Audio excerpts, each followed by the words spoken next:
viewers, you're welcome back to MikeMayFinance&Figures YouTube channel. Many a time I've been making my videos, and some of you who don't know me have been fortunate to see my face. Here I am today, and thank you for being with me from the start.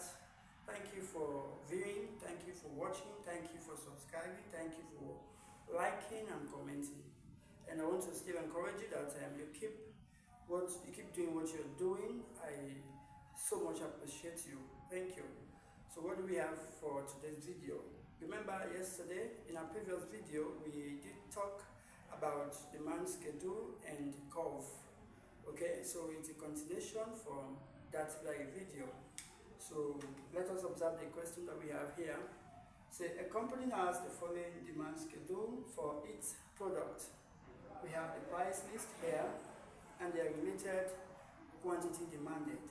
See, at price 10 we have 100 units, at price 15 we have 80, at price 20 we have 60, at price 25 we have 40, and at price 30 we have 20. Okay, so let us see the first aspect of the problem is asking us to calculate the slope and construct the demand curve. So we have to calculate the slope and construct the demand curve.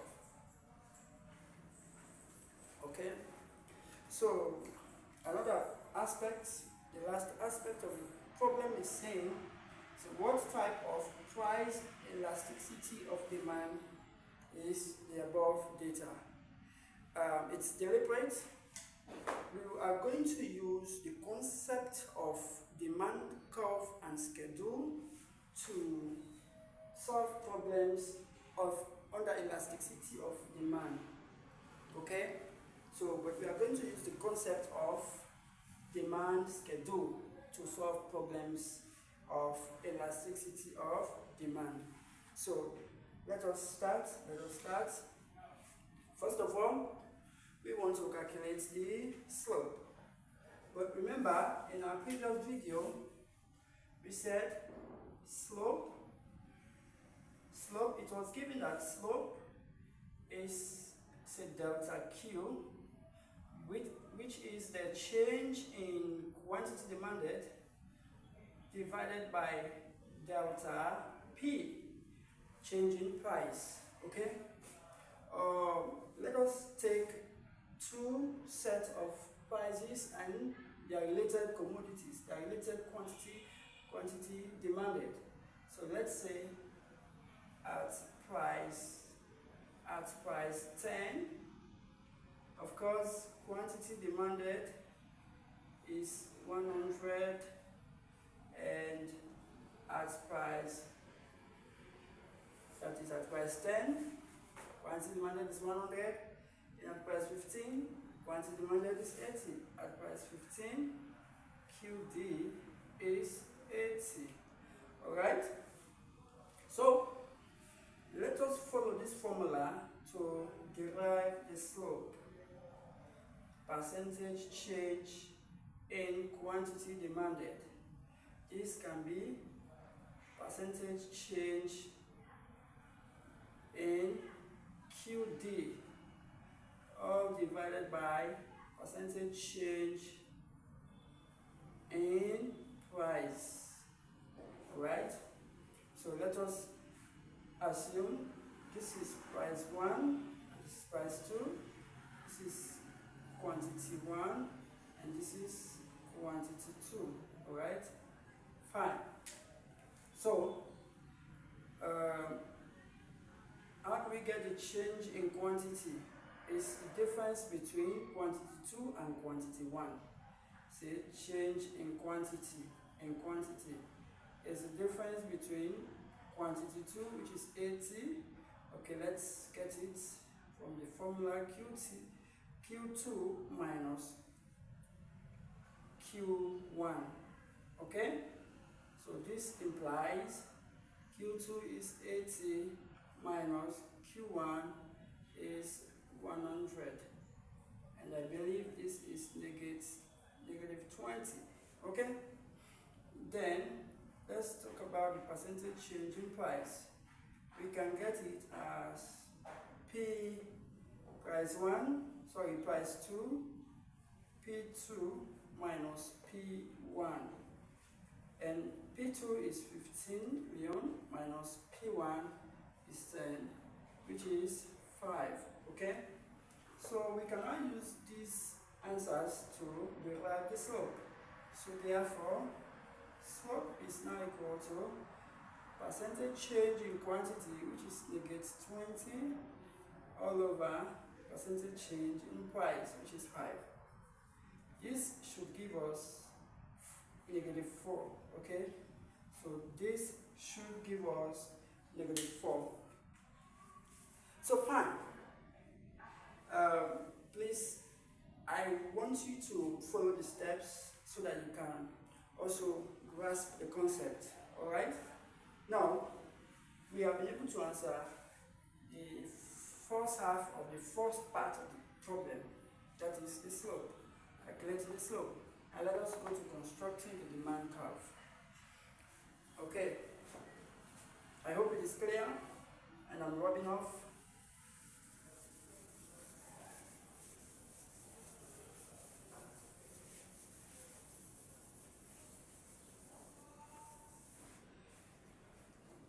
So now we are going to hand sketch the demand curve using this demand schedule. Remember, I did tell you when the prices of particular quantity demanded, or when the quantity demanded by a consumer and the related prices are being displayed in a tabular form, such is called a demand schedule, But when we tend to represent these quantities and the related prices on a graph, then that becomes a demand curve. Alright? And one thing I want you to know, for a demand curve, we always try to draw 2 axes. Okay?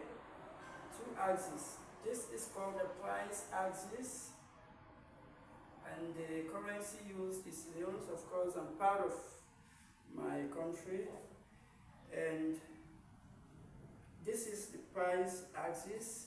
Normally in mathematics, it is called the y-axis, and this is the x-axis, which we should represent as the quantity demanded axis. Now, always represent here 0. We want to outline all the prices here. So we are starting from the least prices, okay? We want to start with the least price. The least price is 10, and the next is 15, 20, 25, 30, in that order. So let's get how many lines? 1, 2, 3, 4, 5. This is a freehand sketch. It might not be accurate. I want you to know that. So, like this. I've got in 5 lines. So let's say it's 0, 10, 15, 20, 25, and 30. Okay? So, let us also get 5 lines here. Let's say 1, 2, 3, 4, 5. Good. So now let us see what we have. Remember, at price 10, quantity demanded was 100. So here is 100, and that means here is 20. 20,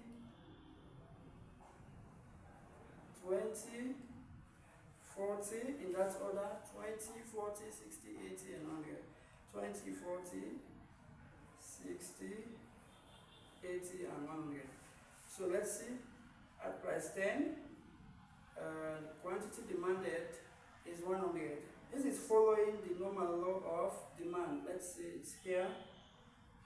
The normal law of demand is saying as the price of a commodity increases, so the demand or the quantity demanded of that product or commodity decreases. So at price 15, quantity demanded is 80. So at price 15, quantity demanded is 80. Let's say it's here. And at price 20, quantity demanded is 60. Let's assume it's here. And at price 25, the quantity demanded is 40. Quantity demanded is 40 here. Let's assume it's here. And at price 30, the last price, quantity demanded is 20. Let us assume it's here. Okay? So we can now easily draw the curve. Let's see, this is the demand curve. Alright? So this is the demand curve. Let's say this is demand curve. That's good. So being able to draw the demand curve, I hope this is clear and you should be able to put that into practice whenever you are faced with problems of this nature. Okay. So let us go to the other part of the problem.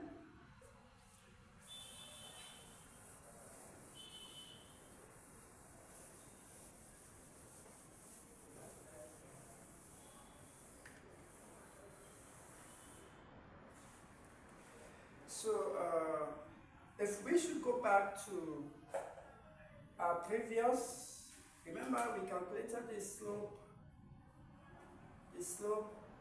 and we got -5. We have -5, is that also? So before we get to this other part of the problem, I want you to understand that we have inelastic price, okay, inelastic demand and elastic demand. Let's say elastic demand. Basically, so for inelastic demand, a change in price has only a little effect or change in the quantity demanded of that commodity. A little change in price has only a little effect in the change in demand of that commodity. Alright? That is inelastic. In other words, suppose you have this is a rubber band and you have this one here. Let's have them like almost the same. Suppose you have this and a little change in price will just probably draw this a bit, will just expand that a bit. But for elastic demand, a little change in price has a major effect, a major change on the quantity demanded of that commodity. So inelastic demand has just little effect on the quantity demanded. The gap, between the quantity demanded, say the previous quantity and the current quantity demanded, is just, the gap is small. But for elastic demand, there is a vast space in the gap between the old quantity and the new quantity. So let's say elastic demand is less than 1. It's less than 1. It's less than 1. Okay? Alright? And for elastic demand here, remember this is inelastic, which is less than 1, and elastic demand, it is greater than 1. It's greater than 1. The symbol is greater than. This symbol is greater than, okay? And it can start from 1.1 upwards. It can go on forever. So for inelastic, it is less than 1. So let's observe from the slope we calculated. From the slope we calculated, we don't need to go all that far again already. It has been solved already. From the slope and the answer we got, -5 is less than 1. In fact, it's even less than 0, okay? So, because it is less than 1, then if we should supply an answer to this problem, to this part of the problem, which says what type of price elasticity of demand is the above data. Basically, the type of price elasticity of demand of this data is inelastic. It is what? Inelastic, because from the slope we calculated, our result is -5, which is less than 1. Our answer is less than 1, so it is inelastic demand. Thank you very much. Please continue to look for more videos as I keep uploading more of this stuff. So we shall be looking at more complex problems. This is just a preamble so as to set the base, but we shall be looking at more complex problems which you will appreciate at the end of the day. Thank you once again. Please don't forget to like, comment, subscribe if you have not yet subscribed, and then share it to your loved ones. Thank you. God bless you.